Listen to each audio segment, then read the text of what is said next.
화이트 라디오 이동희 뉴스 정면승부 2부 시작해드리겠습니다. 오늘 나온 뉴스들 언박싱 해드립니다. 기자 언박싱 헤럴드경제 배돈 기자 연결하겠습니다. 배 기자님. 네, 안녕하십니까. 코로나19 상황 정리해 주시죠.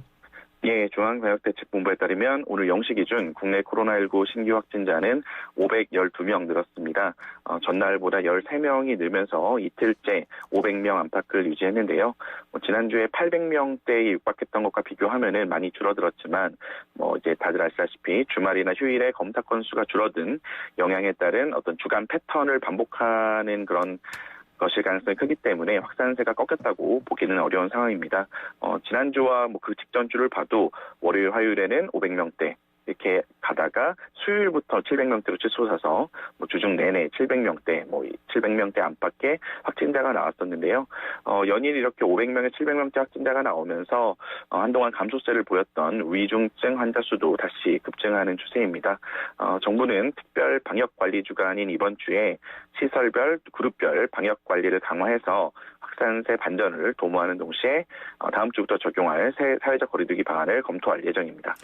예, 오늘 512명. 그런데 지금 제가 실시간 확진자를 살펴보고 있는데, 현재 오후 6시 24분 509명이거든요. 그러면 이 추세라면 내일은 또 700명이 넘어서겠다 이런 생각이 드네요.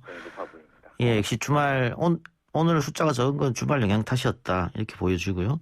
예. 계속해서 이렇게 좀처럼 숫자가 줄어들지 않는데 그러면 거리두기 단계 격상 가능성도 계속 제기되고 있는 거 아닙니까? 예, 그렇습니다. 지금 당장 예단할 수는 없지만 일단 정부의 발언을 보면은 최근 유행이 가파르게 확산하는 건 아니다.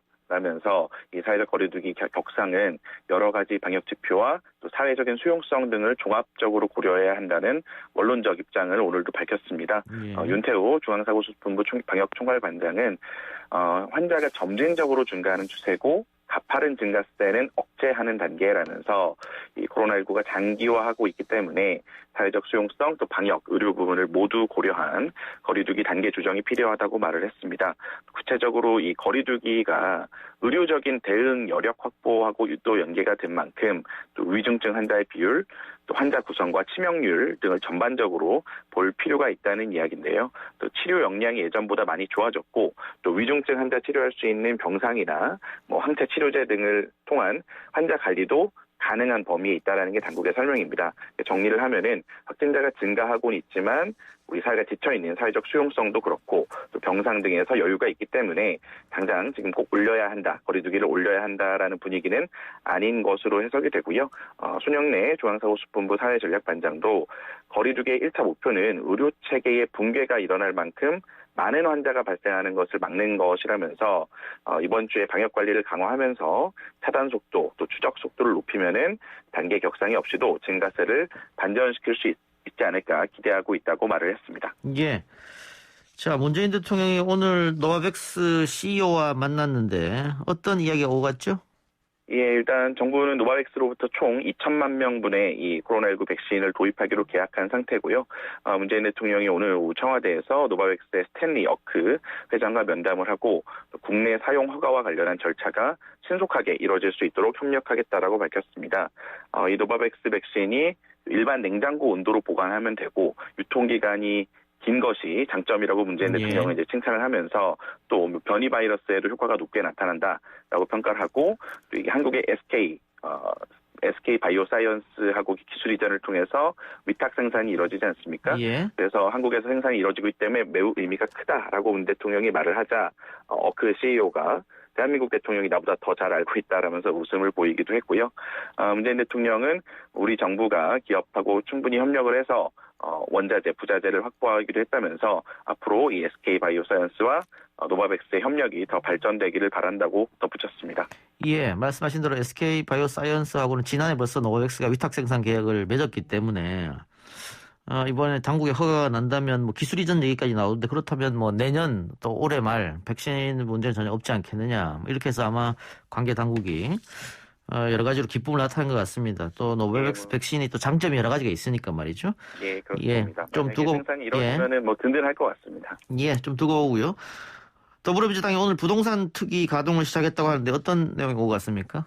예, 더불어민주당 윤호중 비상대책위원장 겸 원내대표는 오늘 부동산 투기 첫 회의에서 투기는 막되 실소유자는 보호하고 무주택 서민을 위한 주거 복지를 강화하겠다라고 말을 했습니다. 부동산 특위 위원장을 맡은 진선미 국토교통위원장도 부동산이 안정과는 거리가 먼 상황이 이어졌다. 결자 해지의 각오로 꼬인 매듭을 반드시 풀겠다라고 부동산 문제 해결에 강한 의지를 밝혔습니다. 오늘 첫 회의인 만큼 구체적인 내용이 확정된 건 없지만 어쨌든 4.7 재보궐선거 참패 이후에 부동산 정책 수정 논의가 본 궤도에 올랐다 이렇게 보시면 될 것 같고요. 민주당은 공시지가가 6월 1일자로 확정되는 만큼 5월까지, 그러니까 다음 달까지는 당의 입장을 정리해서 대책을 마련해야 한다는데 공감대를 이뤘다고 합니다. 홍익표 정책위의장도 늦어도 5월 중순 전에 발표할 수 있다라고 본다 예. 말을 했고요. 일단 논의 대상 1순위는 이 주거 약자에 대한 LTV, DTI 등 금융 규제를 완화해주는 방안, 또 두 번째는 1주택자의 재산세 감면을 확대하는 방안을 추진할 방침입니다. 다만 이 당내 의견이 좀 여전히 다양하게 나오고 있어서 과연 속도감 있게 정리가 될 수 있을지는 미지수라는 관측도 나오는데요. 특히 이제 종합부동산세를 두고는 좀 의원들 간의 정책이 좀 중구난방으로 쏟아져 나온 이후에 혼선이 여전히 정리되지 않은 모습입니다. 특히는 다만 종부세도 부동산 특위의 검토 대상에는 포함을 하되 이 부과 시기가 오는 11월로 다소 여유가 있는 만큼 후순위로 논의하겠다라는 입장을 밝혔습니다. 예. 경제 소식도 좀 들어보죠. 우리나라의 1분기 경제 성장률이 깜짝 성장을 했다는 좋은 소식이 있네요. 예, 그렇습니다. 한국은행은 국내 1분기 실질 국내 총생산 성장률이 전분기 대비 1.6%로 집계됐다고 오늘 발표했습니다. 지난 1분기, 그러니까 1월부터 3월까지죠. 민간 소비 회복에 힘입어서 한국 경제가 1.6% 성장을 한 건데요. 이에 따라서 경제 규모도 코로나19 발생 이전 수준을 회복을 했습니다. 이게 당초 시장의 예상을 좀 웃도는 성적인데요. 물론 이제 코로나19 관련해서 불확실성이 남아있지만 올해 전체로 봤을 때는 연간 3% 중후반대의 성장률 달성 가능성이 커졌다라는 관측입니다.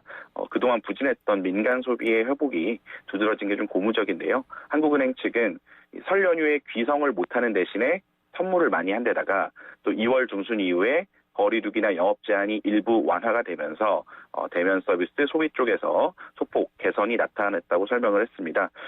아무래도 자영업 하시는 분들은 이렇게 거시경제 지표가 좋아졌다라는 소식이 남의 얘기처럼 들리실 수도 있겠지만 어쨌든 경제 당국에서는 굉장히 긍정적으로 바라보고 있는 상황이고요. 특히 이제 수출이라든가 투자, 심리, 경제 지표 전반이 되게 좋아지고 있는 흐름이기 때문에 거시경제 지표가 좋아지는 것을 좀 기대해봐도 좋을 상황으로 보입니다. 예. 아까 저희가 일부에서 박성준 전국대 블록체인 연구센터장하고도 이야기를 했는데 가상화폐 강풍이 뜨겁습니다. 결국 정치권이 제도권 편입 논의를 시작했다면서요? 예, 그렇습니다. 민주당은 오늘 원내대책회의에서 이 가상화폐 문제와 관련해서 불법 다단계, 자금 세탁, 투자 사기 같은 불법 행위 엄단을 통한 투자자 보호가 매우 중요하다면서 새로운 투자 수단으로서 가상자산이 활용되면서 세심한 정책적 접근의 필요성이 커지고 있다라고 말을 했습니다. 홍익표 민주당 정책위 의장은 이 국내 4대 거래소의 일평균 가상화폐 거래량이 올해 1월 1일부터 3월 15일까지 하루에 약 9조 원대라고 하면서 해외 거래소와 비실명 서비스 이용자 등을 포함하면은 이 규모가 더욱 커질 것으로 보인다라고 이렇게 설명을 했습니다. 그러면서 이 가상자산의 시장 상황, 또 국제사회의 대응 등을 면밀히 살펴서 이해 당사자들과 적극적으로 소통해서 문제의 해법을 찾아 나가겠다라고 밝혔는데요. 특히 최근에 은성수 금융위원장이 가상화폐 거래소 폐쇄 가능성을 언급한 데 대해서 홍 의장은 이게 자본시장법에 포함이 돼 있지 않기 때문에 보호하거나 관리할 수 있는 자산이 아니라는 이야기를 한 거라고 대신 해명을 하면서 보호할 수 없다고 한 거를 그게 불법인 것처럼 확대 해석해서는 안 된다. 예. 도박은 불법이지만 가상자산은 일종의 새로운 형태의 경제활동으로 보는 것이라고 부연을 했습니다. 예. 정치권이야 여러 가지 정무적 판단도 해야 되는 것이고 표도 생각해야 되기 때문에 편입 연두를 시작한다고 합니다만 금융당국은 생각이 좀 다를 것 같은데요? 예, 그렇습니다. 여야 할 것 없이 가상화폐에 대한 정치권의 관심이 좀 커지면서 금융당국의 고심이 좀 깊어지는 모양새인데요. 급증하는 거래 규모에 비춰보면은 관련 법이나 제도가 너무 허술하다라는 지적이 계속 나오곤 있지만 정부는 그동안에 가상화폐 시장은 정부가 개입할 시장이 아니다라는 입장을 유지해왔기 때문인데요.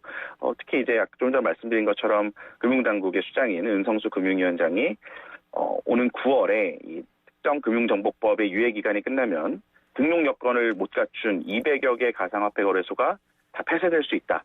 뭐 이렇게 경고성 메시지를 내놨다가 예. 뭐 이른바 은성수의 난이라고 부를 만큼 20, 30대를 중심으로 민심이 좀 무섭게 악화하고 있는 상황인데요. 예. 일단 국회 논의가 본격적으로 시작이 되면은 가상화폐를 좀 자산으로 인정할 수 있느냐 없느냐가 쟁점이 될 전망입니다.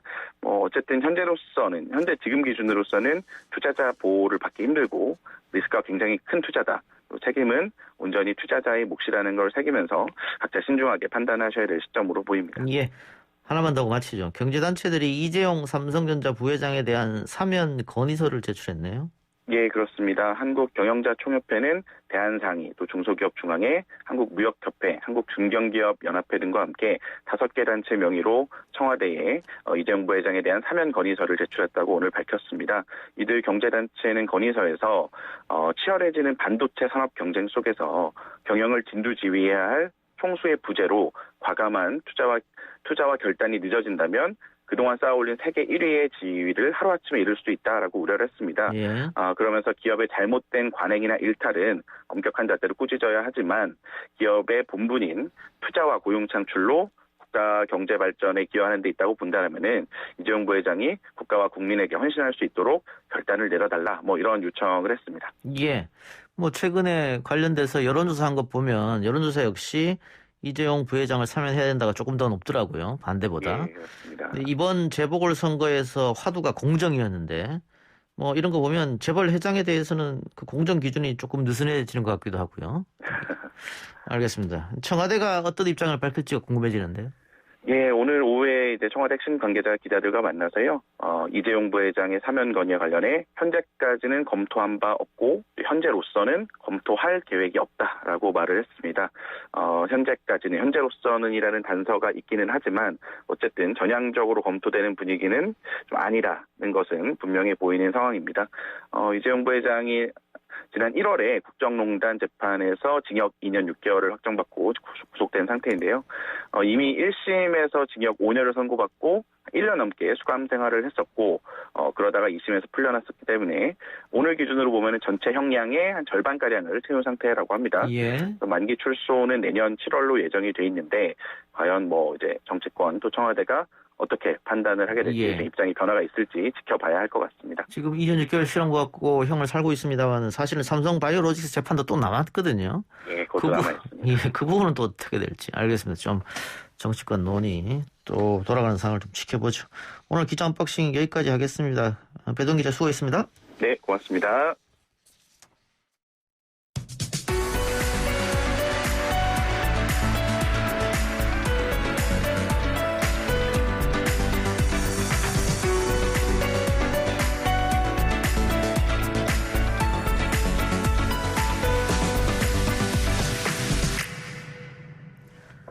이번 주 일요일입니다. 내년 대선 국면을 이끌어 나갈 더불어민주당의 당대표를 뽑는 전당대회가 열리죠. 이동희 뉴스 정면승부에서는 당대표 출마 선언한 주자들 릴레이 인터뷰 진행하고 있습니다. 오늘은 마지막으로 더불어민주당 홍영표 의원 만나보겠습니다. 의원님 나와 계십니까?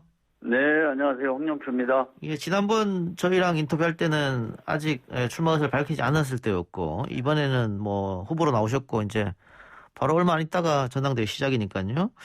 자, 우선 당대표 출마 결심 이후부터 제가 한번 들어보겠습니다. 저는 사실 올해 대선이 있는 해기 때문에 예. 당의 안정과 단결이 중요하다. 예.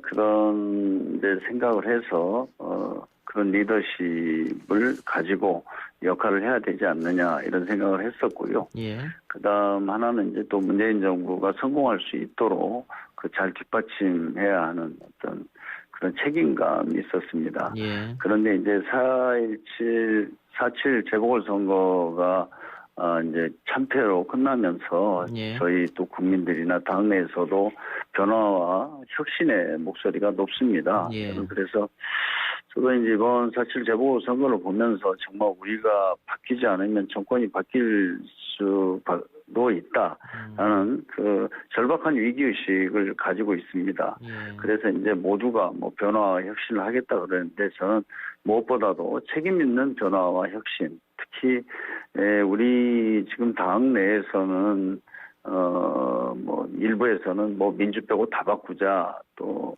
뭐 민생으로 돌아가자, 뭐 이런 이야기도 있습니다만 예. 저는 우리가 민주당이 그간 가져온 어떤 가치나 정체성 뭐 이런 것들의 토대 위에서 해야 된다는 생각이고요. 또 문재인 정부에 대해서도 많은 성과도 있고 부족한 점도 있습니다. 그것들을 냉정하게 평가하면서 우리가 무엇을 고칠 것인지 또 지킬 것은 무엇인지 이런 판단 속에서 평가 속에서 이루어져야 된다 이렇게 생각하고 있습니다. 예. 의원님 방금 말씀하신 당의 안정, 단결, 뭐 또 혁신, 변화, 문재인 정부 성공의 뒷받침 이것은 뭐 다른 후보들도 반대하지 않을 것 같고요. 그 홍영표가 반드시 되어야 하는 이유 좀 알려주시겠습니까?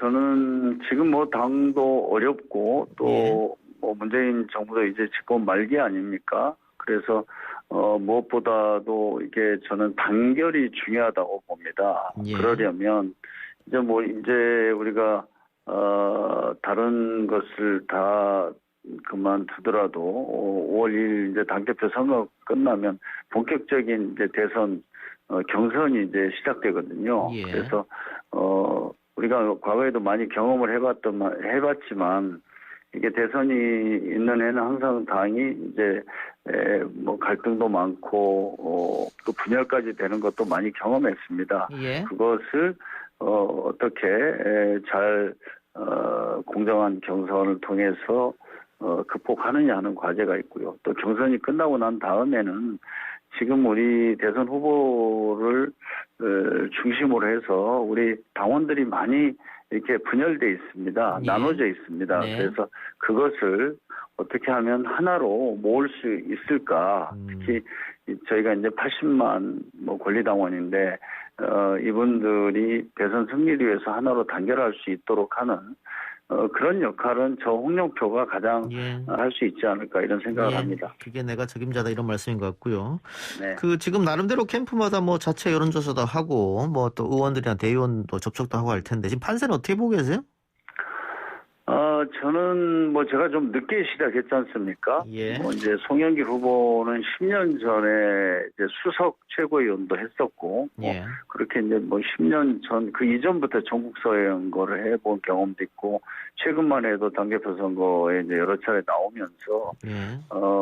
이제 뭐 인지도나 조직력 이런 것들이 굉장히 앞서 있었습니다. 예. 네, 그래서 그런데 제가 이제 지금 막바지에 오면서 당원들이 지금 위기를 누가 잘 돌파할 수 있느냐, 그리고 또 마지막으로 문재인 정부 성공하고 또 그 전제 위에서 대선 승리를 이끌어갈 수 있는 리더십이 누가 적합하냐 이런 판단하면서 저는 지금 뭐 약간 제가 앞서 있다. 저는 그렇게 평가하고 있습니다. 예. 내일부터 온라인 투표가 시작되는데 그렇습니다. 이게 룰을 보면 대의원 45%, 권리당원 40%, 국민 네. 10%, 일반 당원 5% 이렇게 돼 있는데 네.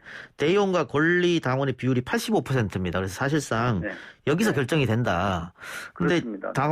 권리당원과 대의원들이 거의가 이제 친문 성향이니까 새 후보 중에 가장 친문이라고 부를 수 있는 홍영표 의원이 유리하지 않겠느냐 이런 분석하는 분들도 계시긴 하던데 거기에 혹시 동의하십니까?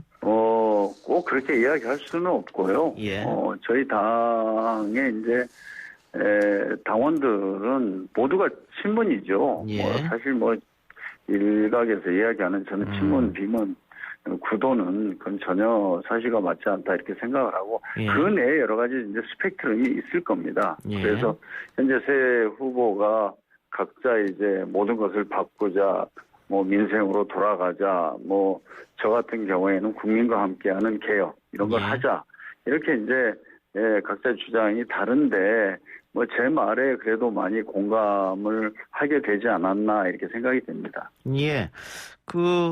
뭐 다른 후보들하고 인터뷰할 때도 뭐 다 친문이다. 그 민주당 의원들은 뭐 이렇게 말씀해 주셨긴 합니다만 어쨌든 언론에서는 뭐 친문이니 비문이니 주류니 비주류니 이렇게 갈라서 쓰고 있지 않습니까?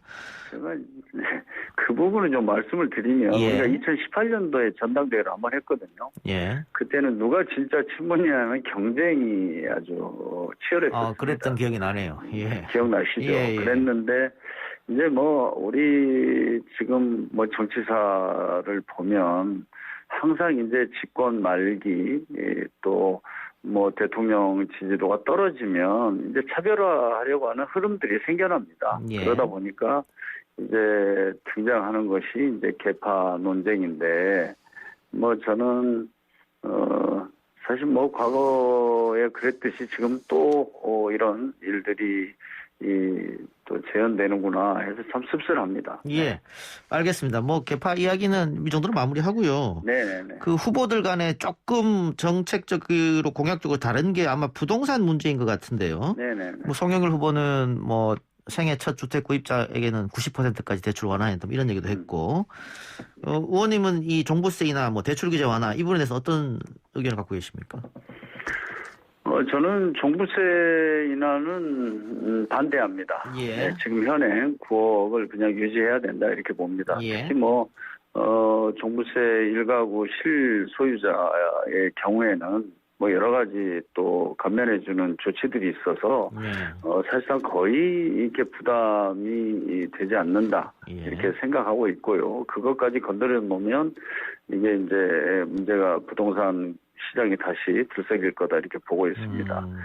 그다음 이제 보유세 중에서 공시지가 때문에 작년에 대폭 이제 그 부동산 가격이 오르고 거기에 또 연동해서 공시지가도 많이 올랐지 않습니까? 예. 그래서 일부 구간에서 이제 중산층과 서민들에 대한 세부담이 좀 있다는 의견들이 있습니다. 그래서 이 부분은 저는 공시지가 현실화라든지 어떤 보유세 이런 것들의 기본 방향을 저는 건드려서는 안 된다 예. 이렇게 생각하고, 다만 일시적으로 이렇게 부동산 가격이 폭등했다든가 이럴 때는 그걸 약간 조정하거나 좀 시기를 좀 조정하는 이런 어떤 현실적인 그 정책 변경은 예. 뭐 있을 수 있다 이렇게 봅니다. 기본 방침은 유지하고 세부 사항을 조정할 수 있다 이렇게 제가 이해하면 되겠죠. 네. 예.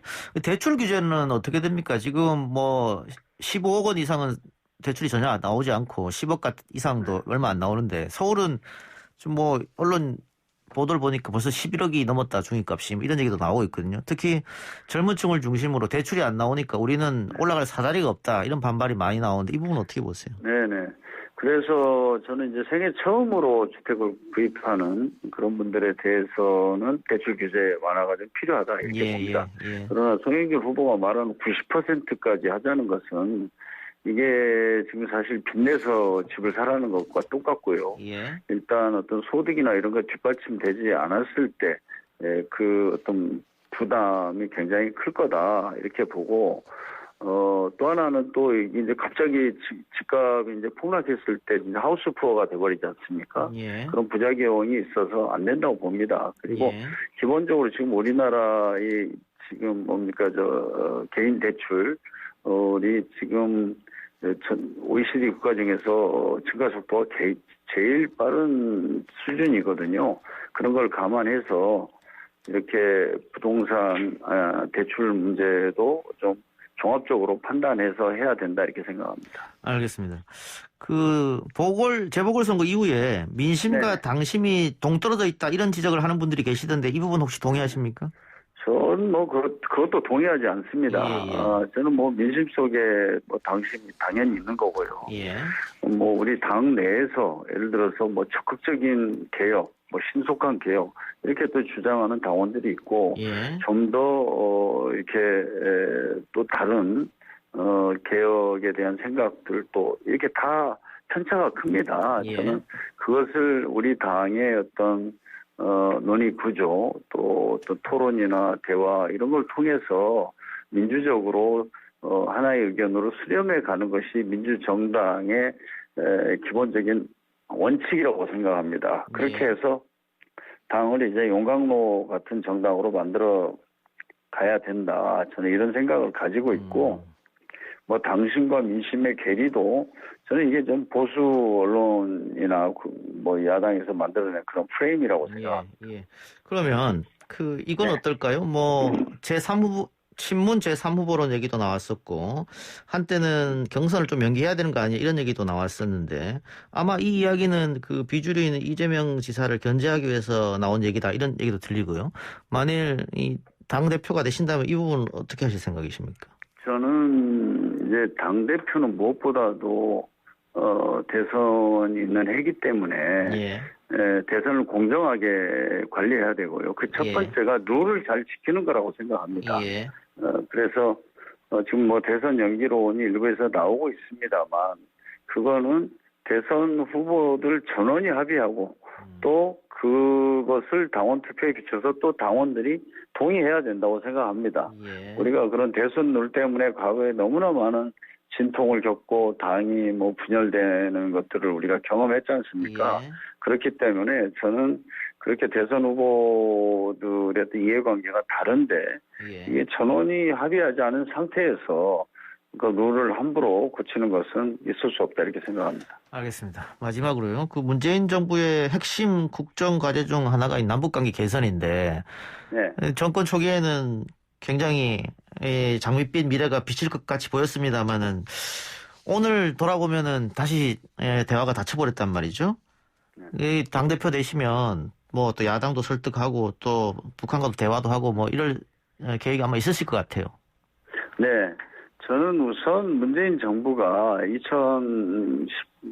17년에 그 전쟁 위기를 막은 것이 가장 큰 성과라고 생각을 합니다. 다 네. 아시겠지만 2017년 5월부터 8월까지 북한이 그 미사일 실험을 했고 또 이어서 6차 핵실험까지 했지 않습니까? 예. 그래서 트럼프가 북한에 대한 공격까지도 공공연하게 이야기를 한 상황에서 문재인 대통령의 노력으로 남과 북이 대화 테이블로 이렇게 들어왔고 예. 그다음에 이제 그것을 토대로 해서 남북 정상회담, 북미 정상회담까지 이루어졌지 않습니까? 예.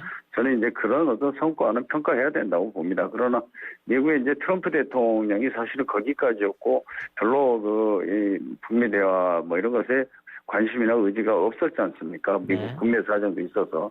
그러나 이번 바이든 정부는 좀 다르다고 저희는 평가하고 있습니다. 네. 그래서 바이든 정부의 비핵화에 대한 방안들이 전 문재인 정부가 상당히 근접해서 이렇게 만들어질 수 있다 이렇게 보고 있기 때문에 오히려 저는 이제부터 문재인 정부 말기에도 남북 관계 진전이 있을 수가 있고 또 정권 재창출하면은 내년에는 확실하게 예전 미국과 함께 비핵화 한반도 평화를 실질적인 진전을 낼 수 있다 이런 낙관적인 생각을 가지고 있습니다. 알겠습니다. 의원님 얼마 안 남은 시간 마지막까지 고생하시기 바랍니다.